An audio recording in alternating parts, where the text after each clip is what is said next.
పిల్లలకి మన ఎడితాడో మరి గసంటోళ్ళకి ఏద్దాం అసలే మరి క్యాలెండర్ పంపిండు. వచ్చిందా క్యాలెండర్?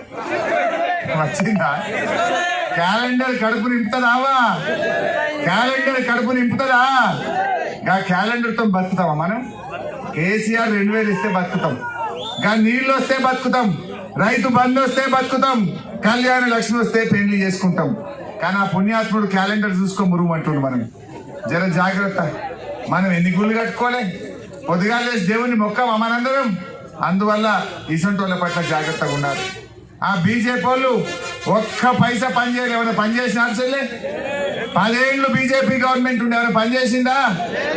కొన్ని చేసింది కాదే, ఏ ఒక్కటి చేసింది. 350 సిలిండర్లు 1000 చేయలేదా? 60 రూపాయల పెట్రోల్ 100 రూపాయలు చేయలేదా?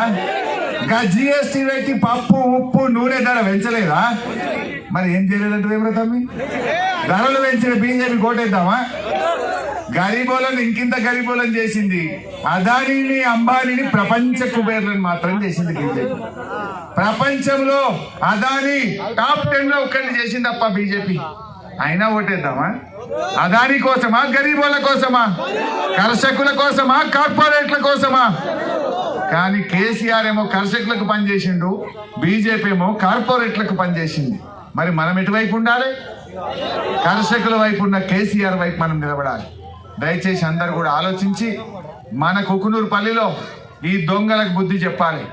పార్టీ మారిన వాళ్లకు కుక్కునూరుపల్లి అక్క చెల్లెలు, అరే లీడర్లు మీరు అమ్ముడు పోతారు, మేము ప్రజలం కేసీఆర్ తో ఉంటాం, సర్ది తిన్న రేవు వదిలేస్తాం, మంచిగా చేసిన మా కేసీఆర్ ను కడుపులో పెట్టుకుంటామని మీరు తీర్పియాలి. ఈ లీడర్లు తమ స్వార్థం కోసం పార్టీ మారింది. ప్రజలు మారుతారా? ప్రజలు మారుతారా? అది మీ ఓటుతో తీర్పియాలని కోరుతూ జై తెలంగాణ. కారు గుర్తుకే, కారు గుర్తుకే.